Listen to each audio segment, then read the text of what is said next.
اللہ کو جنہوں نے قبول کر لیا، لا الہ الا اللہ کہہ لیا۔ لا الہ الا اللہ کہا کیسے؟ آپ پر وحی نازل ہوئی تھی، حضرت جبرائیل آئے تھے کہ لا الہ الا اللہ کہو؟ نہیں۔ کیوں کہا؟ محمد رسول اللہ نے کہا تھا نا۔ کس ذات گرامی نے ہمیں لا الہ الا اللہ کی نعمت و دولت سے مالا مال کیا ہے؟ ہمارے ذہن کو یہ نور، ہمارے قلب کو یہ نور، ہماری زندگی کو یہ نور، نور اللہ سے آشنا کس نے کیا ہے؟ محمد رسول اللہ صلی اللہ علیہ وآلہ وسلم۔ تو جس نے بھی لا الہ الا اللہ کہا اور اس کے بعد محمد رسول اللہ کہا، اس کے لیے چارہ نہیں ہے کہ وہ اسلامی نظریہ حکومت پر غور کرے کہ کیا ہے۔ رسول اللہ کے ہوتے ہوئے کوئی دوسرا مسلمان حکومت قائم کرنا چاہے گا؟ اگر رسول اللہ موجود ہوں تو کسی مسلمان کی یہ ہمت ہو سکتی ہے وہ کہے کہ حاکم میں ہوں، آپ اللہ کے رسول ہیں، مسجد میں نماز پڑھائیے۔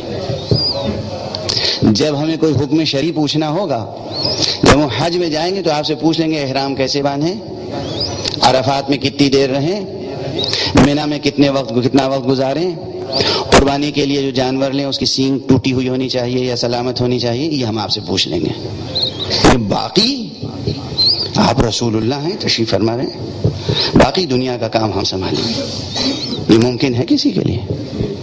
نہیں ہے۔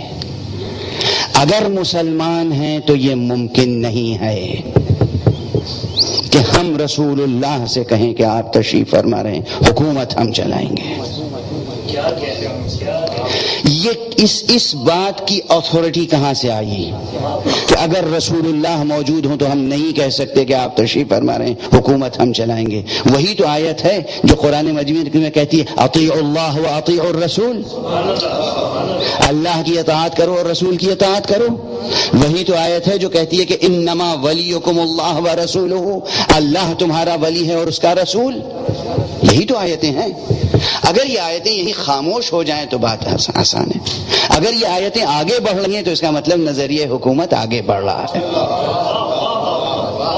اگر قرآن مجید کی آیت یہاں رک جاتی انما ولیکم اللہ ورسولہ، فل اسٹاپ، ختم ہو گیا مسئلہ۔ رسول اللہ تھے تو وہ حاکم تھے، اب رسول اللہ نہیں ہے، اب ہم جسے چاہیں حاکم بنائیں اور جیسے چاہیں حاکم بنائیں، جیسے چاہیں کسی کا تختہ پلٹیں، جیسے چاہیں بغاوت کریں، جیسے چاہیں حکومت کریں، جس کے ساتھ چاہیں وابستہ ہو جائیں، جس کے ساتھ چاہیں ناوابستگی کا اعلان کر دیں، ہم آزاد ہیں۔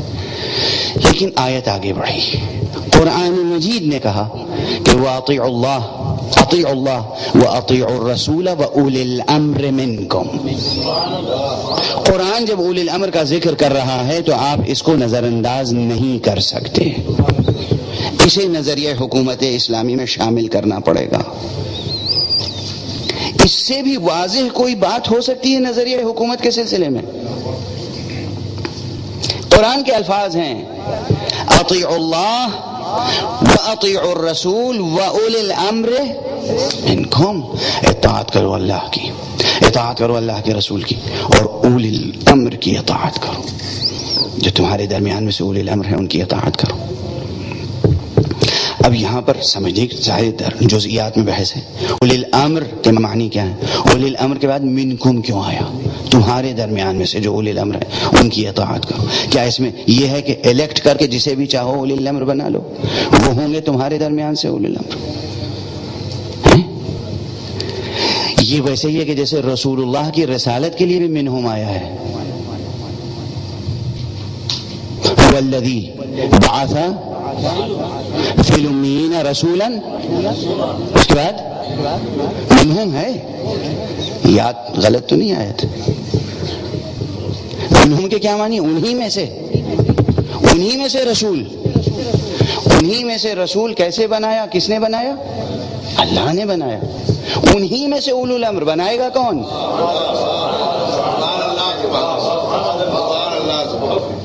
کون بنائے گا؟ انہی میں سے رسول کون بنائے گا؟ اللہ۔ انہی میں سے اولو الامر بنائے گا کون؟ اللہ، کوئی اور نہیں بنائے گا۔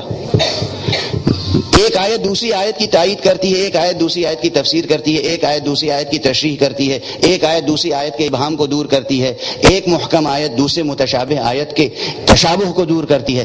یہاں اگر مسئلہ ہو کہ اولی الامر منکم سے کیا مراد ہے تو وہ یاد رکھیے انی جاعل فی الارض خلیفہ، وہ کہہ چکا ہے میں خلیفہ بنا رہا ہوں، اور جب کہے اولی الامر منکم تو پھر سوچیں پروردگار تو بنائے گا یا اجازت ہے ہم بنا لیں؟